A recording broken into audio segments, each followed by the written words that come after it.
ظہر کے 4 رکعت فرض جو ہم ادا کرتے ہیں، یہ سب سے پہلے حضرت ابراہیم علیہ السلام نے ادا فرمائی تھی، اور اس وقت ادا فرمائی تھی جس وقت وہ اپنے بیٹے حضرت اسماعیل علیہ السلام کو ذبح کرنے کے امتحان میں کامیاب ہو گئے تھے۔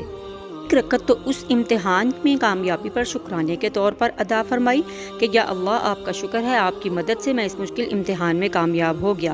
دوسری رکعت اس بات کے شکرانے میں ادا فرمائی کہ اللہ تعالیٰ نے حضرت اسماعیل علیہ السلام کے عوض میں جنت سے ایک مینڈھا اتار دیا۔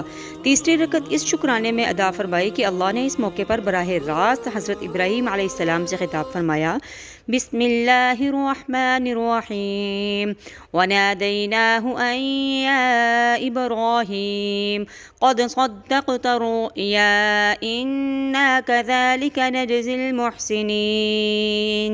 سورۃ صافات آیت نمبر 104 اور 105۔ ترجمہ یعنی ہم نے آواز دی، اے ابراہیم بلا شبہ تم نے اپنا خواب سچ کر دکھایا، ہم نیکوکاروں کو اسی طرح بدلہ عطا کیا کرتے ہیں۔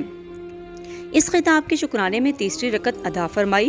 چوتھی رکعت اس بات کے شکرانے میں ادا فرمائی کہ اللہ نے ایسا صابر بیٹا عطا کیا جو اس سخت امتحان کے اندر بھی نہایت صابر اور متحمل رہا اور صبر کا پہاڑ بن گیا۔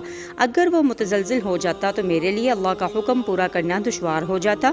چنانچہ خواب دیکھنے کے بعد بیٹے ہی سے مشورہ کیا کہ اے بیٹے میں نے یہ خواب دیکھا ہے، تم غور کرو، تمہارا کیا ارادہ ہے؟ بیٹے نے جواب دیا، ابا جان آپ کو جو حکم ملا ہے وہ کر گزریے، ان قریب انشاءاللہ اللہ مجھے صبر کرنے والوں میں سے بنائے گا۔